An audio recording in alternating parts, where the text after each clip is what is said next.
Hi everyone, Adam Bowden here again, and I'm joined today by Dave Tedesco, who's the partner in our project marketing business. Dave, how are you? Good. Yourself? Surviving. Surviving? Okay. Makes two of us. We're going to cover today a few parts of our journey over the last 12 months, but I feel like a lot of people in the industry don't know much about your past before joining us. Just want to share with everyone what you were doing prior to joining us here. Yeah, of course. So I've been in the game for about 20 years now. So in various roles within property, sales roles, working for developers. So my beginnings was doing residential sales, but even that was for developer clients. So we'd have pretty much bulk sell downs, which I was looking after, and then sort of transitioned into working with developers direct the last 7 odd years with Top Place. Yep. Prior to joining yourself. So yeah, I've got a long-standing role in sales within the Sydney market. And why did you get into real estate to begin with? Like, what was the driver? To be honest, it was financial. Yeah. It was financial. It was Good that you're honest. Yeah, that's the honest truth. I was meant to be a builder.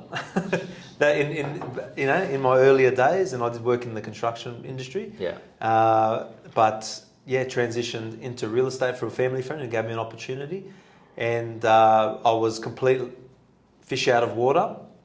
But I worked with an old school agent who was very good at. Who was that? Fabian Scrippers. Okay. He sells sites now, I believe, for CBRE, but Okay. he had a Ray White business in Liverpool, and just a gun. Right. So humble beginnings, learning from him, and then I think I've always worked with sort of veterans in sort of smaller boutique settings, and those one-on-one roles have just enabled me to learn from the best. Yeah. Well, I've picked up that like over our time together, you're quite good with people. Like you have especially the people within our space, like particularly developers. But project sales is quite a unique skill set, right? Especially in terms of like that developing that personal relationship and empathy and a close working relationship with your buyers specifically. Absolutely. So, like what sort of led you down that project marketing path? Because it's not a path many agents like stick with over a long period of time, right? It's a tough sector of real estate. A lot of residential agents who have asked for opportunities and looking for a shift that I've given opportunities over the years never stayed in projects. I think it requires a different skill set. I think from a personal perspective, you need a thicker skin with the clients, and also to get through the hard times, because project sales can be a grind.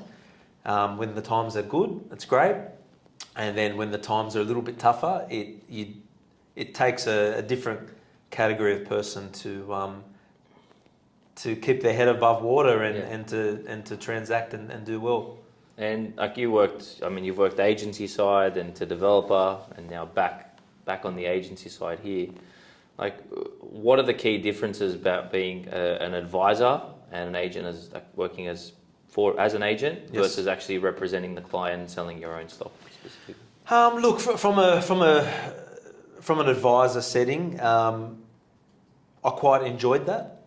It was good, but when you're working in a big company advising, it doesn't always go to how you want it to go. Yeah. You sort of you can contribute and everyone collaborates together, but you're part of a machine.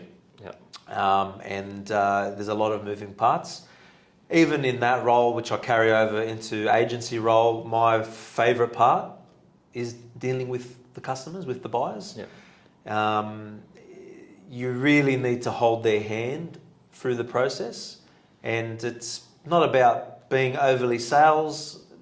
You don't need to be something you're not. It's about knowing the product and being able to translate that over to the customer and make them feel comfortable with the transaction, because it is a big risk buying off the plan. It's always been a little bit unknown, particularly with the current climate over the last 5 years in particular, it's been rather tough.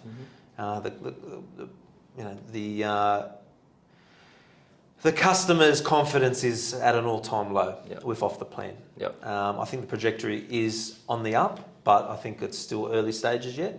So it's always just ultimately about making the customer feeling comfortable and confident with moving ahead, and knowing the product, working with a reputable developer. It makes it a lot easier. And we'll touch on that a little bit down the track, and particularly around, I guess, what we need to get ready to make a buyer feel comfortable.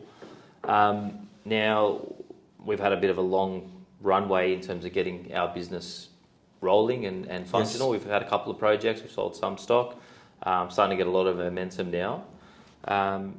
We've had a noticeable shift in the types of properties that we're targeting. We're now focusing our energy on mid-market, mid to higher end market, quality established developers, but more projects approaching completion. Now, we've got our reasons for doing that. Let's go into some of those reasons. First of all, why is it easier to sell a product that's approaching completion versus something that's off the plan? Again, it comes back to that buyer confidence. So, to sell an apartment off the plan, doesn't matter if you're selling 20 units or 100 units, the same amount of effort needs to go in for your marketing collateral, which is what you're going to use to help convey what they're going to be getting. And a lot of the bigger guys are really good at doing that. They've got the bigger budgets and they're happy to do the big displays and throw a lot of money at it. What we're learning now, even the last 2 years, that's not always enough to get the job done. And that's partly why it's also good to have access to completed stock, because that is a buyer's preference in the current climate. So, it's good. It can be a good opportunity for certain product types and for certain development companies who have great track records. A lot of people feel comfortable buying off them. But particularly for that mid-market, your typical buyer wants to feel and touch and see what they're getting.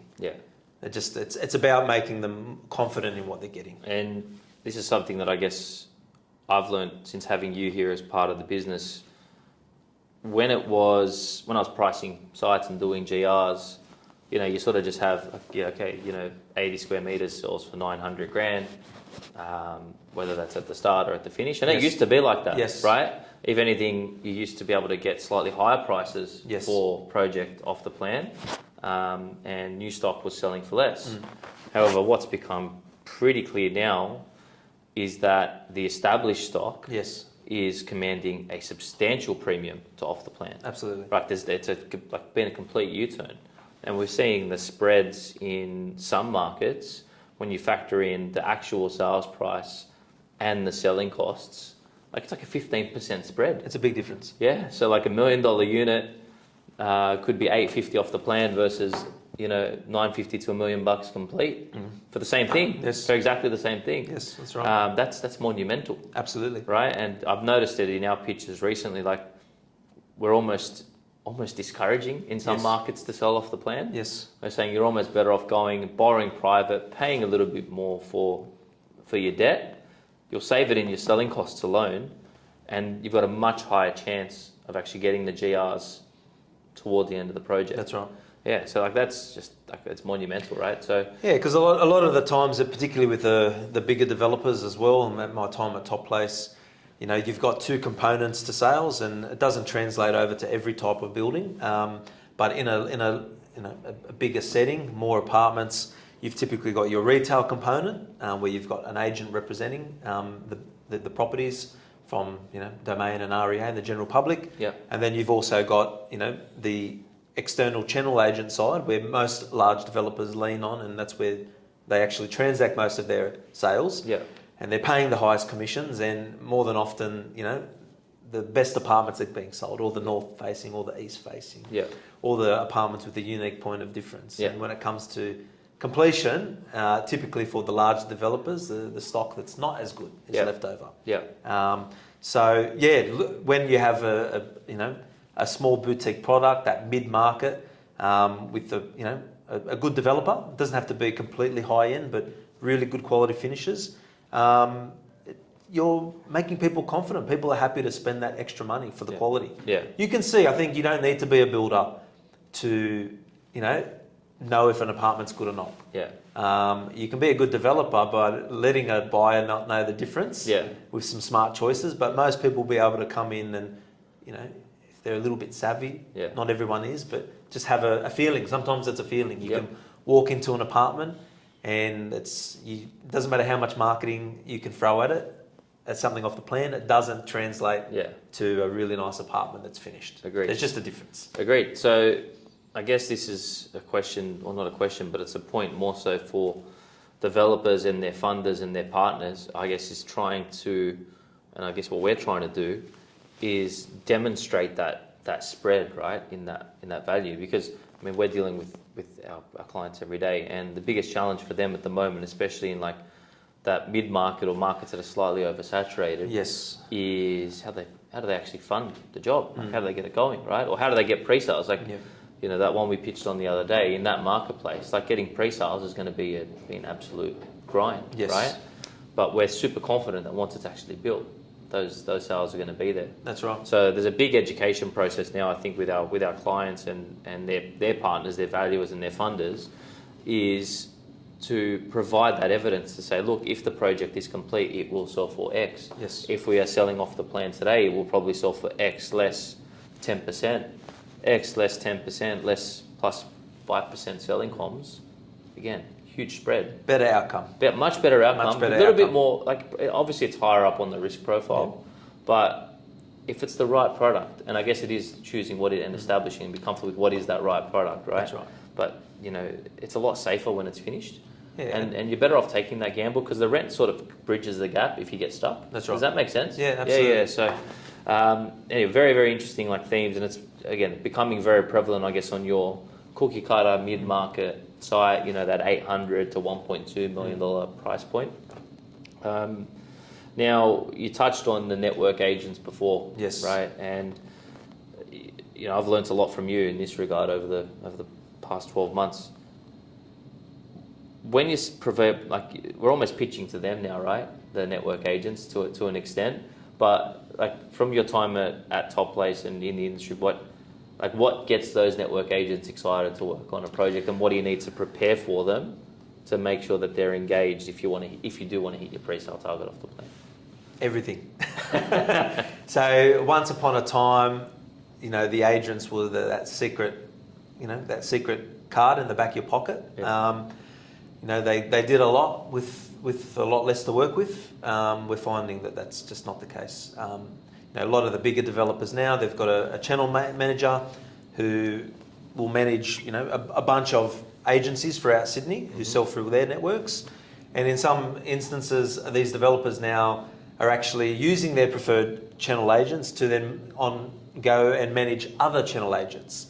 So we're finding that developers now like a widespread, particularly with the bigger projects. Yeah. So but with these, with the external companies, again, the same amount of effort that goes into prepping a project from a retail level, they need the same tools. So you need to provide high quality CGIs, all the marketing collateral, maybe a nice showroom or a display apartment for them to utilise. And that's always going to, it's going to help everyone. But particularly, they need the same things. Again, it's not how it used to be. The climate for property, particularly off the plan, it's changed a lot. So it's a different space. So how can a smaller private developer who's doing a block of 30 or 50 appeal if they need pre-sales versus your bigger guys who are, who've got the internal sales manager, who've got all these resources? How does that developer compete to actually get pre-sales if they need to? There's a few ways you can do it. So again, depends on the market and the product type. But typically, one way to do it is to obviously, doesn't matter what you do. I always say this: the same amount of effort needs to go in at some point. Unless you're just going to completely, if pre-sales aren't a requirement, they're going to wait to the very end. Even then you won't need the CGIs and all that sort of stuff. Yep. But typically speaking, the same amount of effort for marketing collateral is going to need to be done. You might as well do it at the beginning, and we can do a little bit more of a, I'm not going to tell all our secrets, but a little bit more of a targeted marketing strategy that's cost effective for the client to achieve a few sales, to get them into a more confident position. Yep. And then, throughout construction, we're able to do a slow sell down, and really, again, once the apartments are complete, that's when we're going to get the best possible outcome. Yep. and try to get a higher price on the best apartments. Yep. So that is one strategy. Another strategy is obviously still utilising the external agencies. They do have a very important place in the market. I just feel that they're better placed in the larger projects. Yep. I think us retail agents still have a very important part to play, particularly with the boutique mid-market product. Yep. So I think that's generally the way to do it. And I'm 100% with you, because fundamentally most of the buyers now are owner-occupiers. Yes. Right? Now, owner-occupiers need that bit of care and a bit of love, and the product needs to be suitable, right? And if you're an owner-occupier, you either want to live, if you can afford it, in the very best location, Yes. right? You pay the premium for that. Majority of your market's not that. Okay, majority of your market is value conscious and quality conscious above all else. Now, in terms of that shift, because I assume at the start of your career it was the complete opposite. It was all investors. I remember we used to see every project come on, 100 units sold in a day, and 90% of them were like investors. Everyone made money. Yeah. Early in my career, everyone I sold off the plan to made money. Yeah. Everyone. Right. It was in the later years where some people paid a premium off the plan, and then when it came to settlement, there's a different scenario. Yep.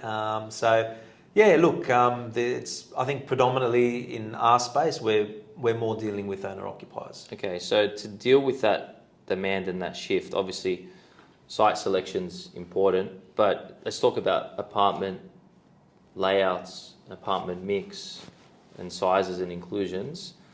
If you're advising a developer in a mid-market today, block of 30 units, Yes. what would you be telling them to target in terms of their ideal unit layouts Yes. and sizes? What would you be doing? I think there's, once upon a time you had a healthy mix of 1, 2 and 3 bedrooms, predominantly made up of 2 bedrooms, and then maybe 1s and lesser 3s. I'm actually seeing a big difference in the market now.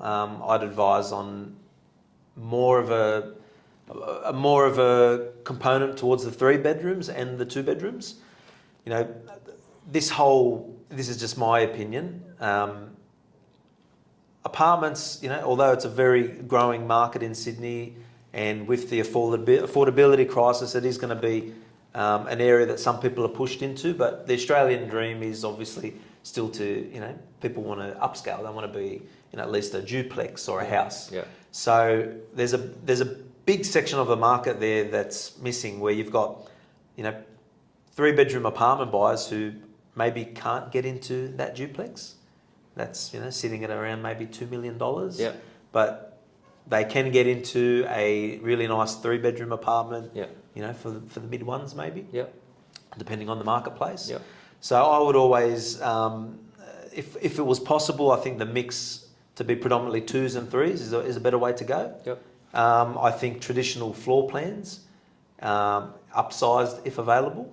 That's always another good way to go. Bigger's always better, more traditional, take the guesswork out of it for people. And again, sites are more expensive, cost of construction is more expensive. Yeah. But I don't think you need to be really smart with your finishes. Yeah. Obviously for a stock standard product, it's going to be different, but that mid-market to upper, I think really smart selection of joinery and stone and your appliances can really set the tone for the apartment. But that I've noticed is actually varies now suburb to suburb. Absolutely. Right? Like what buyers in the Shire want is not what the same as buyers in Woolite Creek want, is not the same that people in Alexandria want. So, we pitched on one at the start of the year, and we saw the proposed finishes, and we're like, that's just not appropriate Yeah. for this part of the world, right? So, I think more than ever now, like that customization and really understanding who your end user is becoming so critical. Absolutely. Like on the unit design and also the finishes, right? Because like some buyers don't want finishes. Like the finishes aren't that important. They're not the key factor. No. It's more the spot and the space. Yes. Right? Whereas when you're in a competitive market with a huge supply, well, yeah, like, the finishes and it's what's going to set you apart. You want a right? point of difference. Right? So it's, that's become a lot more nuanced than I was ever aware. Yes. Because, 10 years ago, it was like you put it up, it sells. Yes. Right? Whereas now, it doesn't work like that at No. all. And we're seeing inferior product getting stuck, right? And taking forever to sell. And then a lot of our clients are having to massively discount just to clear it at the end. And It's a sign of the times as well. There's the urgency isn't there in the market right now. Yeah. So, you can only make a great first impression once, and if there's a lot of properties on the market, you just want to stand out from the get-go. Agreed. And it's always going to help you. Agreed.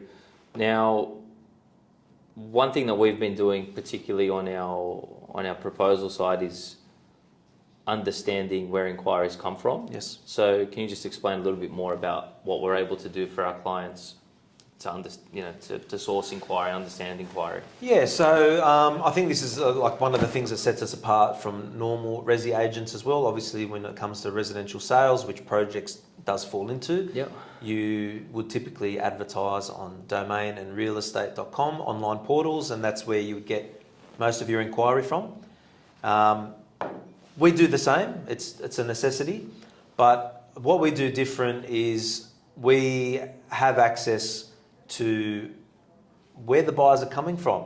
The buyers are not always coming from where you think. There is a wider spread. So you need to be able to get more eyes on a project, get more eyes on a property. The more people you can introduce to the project, the more people we get to talk to, the more likely we are to get a higher sale of rail and to do better. Yeah. So we're doing that now with all our properties, even with our industrial unit complexes, which we now have 2 listed. We're utilising that strategy because, if you're just sitting and waiting for just domain and REA for people looking into a certain suburb, it's not enough. Yeah. It's not enough. You need to be able to diversify. You need to be able to come up with new ideas and introduce more eyes onto the project. Yep, I agree, and I'm glad you mentioned those 2 projects because understanding the source of inquiry has become like the most critical component now, right, in project marketing. Like, you got to understand the motivation. You got to understand the product, make sure the product's appropriate for the buyer, and then it's how do you get value out of your marketing? Because marketing's so it's very important. And it's so expensive. It's expensive, right? Yeah. So every lead is costing more and more. It's costing a lot more than what it did 2 years ago, 3 years ago, 5 years ago. So, regardless of the nature of the project, we're really dialing in to make sure that we understand where the source of inquiry is, so we can target that spend to attract more of that. And as soon as that tap turns off, you got to stop the money. Like, you got to stop 100%. the spend, right? Because there's a lot of wasted money and time, particularly with built projects when clients are at peak debt. Where we need results. Yeah. We're seeing it with other clients, like other developers, who are in tough spots, because things haven't been managed. Like, as an agent, it'd be fantastic if you had an open budget on every project. It's just not the case. Again, the larger developers have the bigger budgets, more access, and more longevity to run marketing. The smaller guys don't always have that luxury. Yeah. So you need to be really smart, and there needs to be. You really need to know that what you're spending is going to produce an outcome, because the times are not the times. Everything's a lot more expensive. The times is not to test things out. Yes. You need to put the money on what works. And like you said, you need to be able to turn it off and turn it on when necessary. And there's no point sugarcoating it. Every lead is challenging to get, and particularly, we need good product to sell. If we don't have good product to sell, it's just not going to sell. That's right. Right? Now, a huge component that you and I are very conscious of is the customer experience. Yes. Right? And you just touched on it there.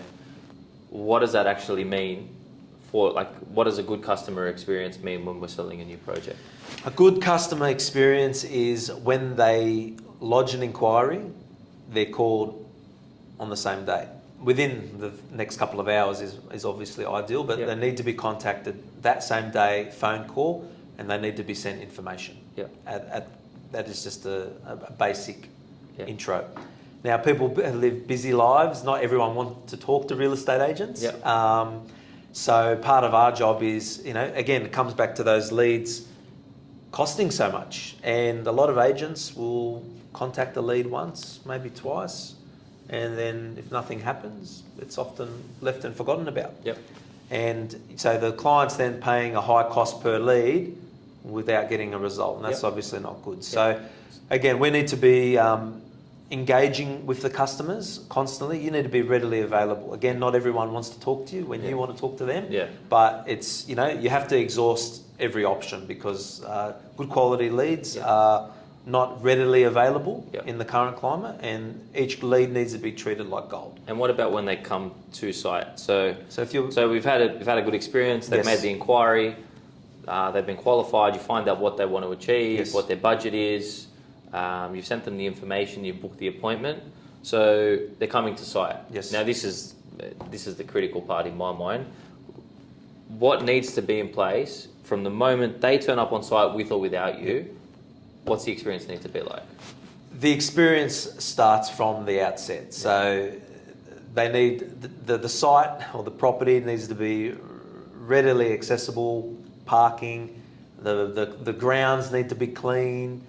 The property needs to be presentable. In my opinion, you can't afford not to have a good first impression. Again, there's a lot of competing properties in different markets, and you need to set yourself aside. And look, we walk through a lot of different properties. We meet with a lot of developers on a weekly basis, and we've visited some other properties, and we can see where people become complacent, and you really need to enhance that experience for the buyer when they enter, whether it's a completed property or whether it's a showroom that's selling off the plan. The grounds, the showroom needs to be clean. Everything needs to be presentable. Everything needs to be available. You need to know the product. You can't be umming and ahhing and guessing. It's game day. When we do an appointment, it's game day. We're there for a purpose. We want to make it a good experience for the client, and if they're an active buyer and ready to go, we want to transact. 100%. Yeah, and look, that to me is what's going to set project sale rates apart. I think the inquiries, an inquiry for project A versus project B versus project C down the road, they're probably going to inquire on all three. And there's, in our space, it's typically a different agent on each job. So if the product is similar and it's priced similar, their key differentiation is going to be that experience, right? It's assuming all things are equal, it's making sure that you stand out versus your direct competitor across the road. You need to be very personable. You need to be very warm.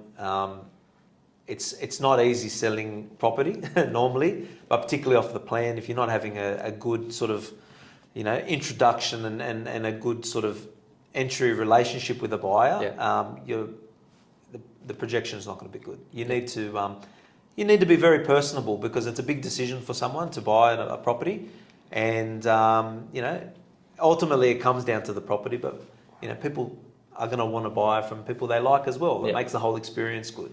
So that's very important. It's just not just it can't be just a very cold and number figure driven experience for them. They need to be welcomed. It needs to be a good, warm experience, particularly if it's off the plan, because generally you're going to be in contact with that person throughout the construction period. You're going to be there at the end of the day to hand over the keys to them. So it's you want to make the journey as good as possible for someone. Nice. Now, moving forward, it is challenging times in our industry. Not all doom and gloom by any sense, but there's challenges that we need to get through. What's your view on apartment values and sales rates in general, I'll call it, for the balance of 2025? I guess my opinion was a lot more positive at the end of last year. I was thinking that we were going to come into the new year and hopefully with a few rates under our belt, I thought the projection was going to be a lot better. It's not terrible times. Everything is a grind, as was last year. But that first interest rate drop really hasn't done nothing, I'm finding. Mm-hmm.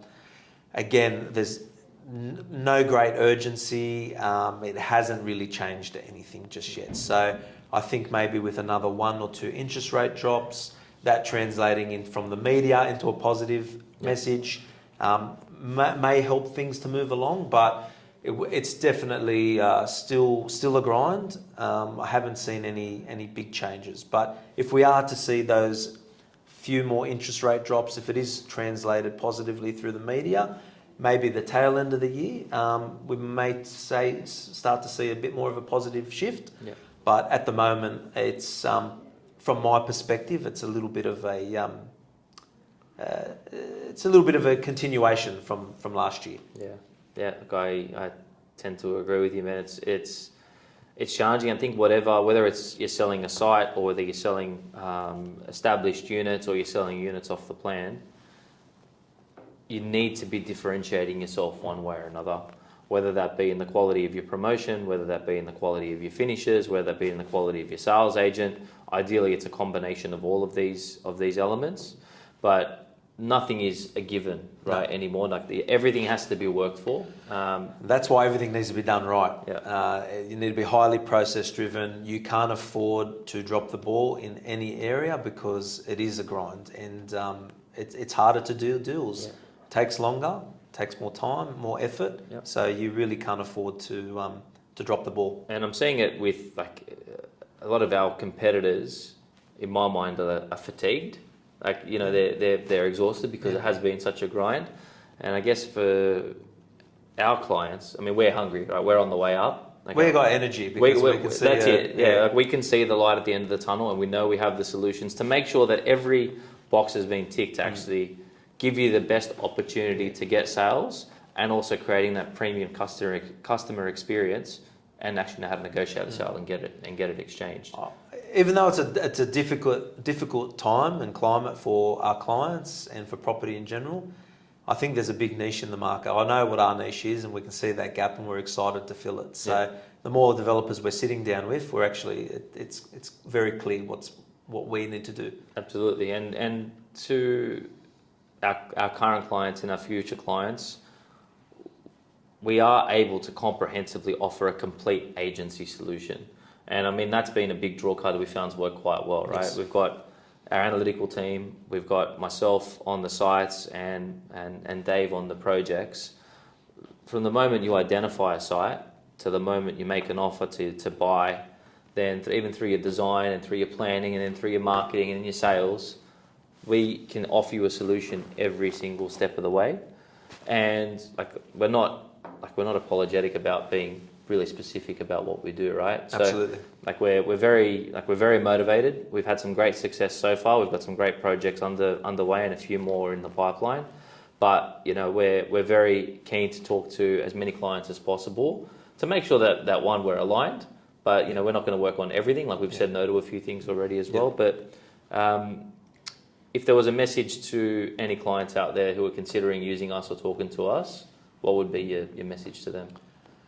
Give us a call. I've been in the industry a long time. There's a lot of people I know, but again, obviously you've got an extensive network. So we're getting to meet with new people I haven't met with yet. So it's good to connect. I think that we offer a lot. I think there's a lot of things we can offer, particularly for some clients or future clients who may be in a tough position. But I think we're kind of. I think in the short term I see ourselves as kind of clean-up specialists. We're kind of taking over and correcting maybe some of the mishaps of other agencies. But definitely, we're excited to work on some fresh projects, some exciting projects. So we'd love to hear from everyone. Love the opportunity to meet, so we can provide our advice and opinion. Perfect. All right, Dave. Beautiful. Thank you. Thank you. Let's do it. Great. Cheers. Cheers. Good work, man.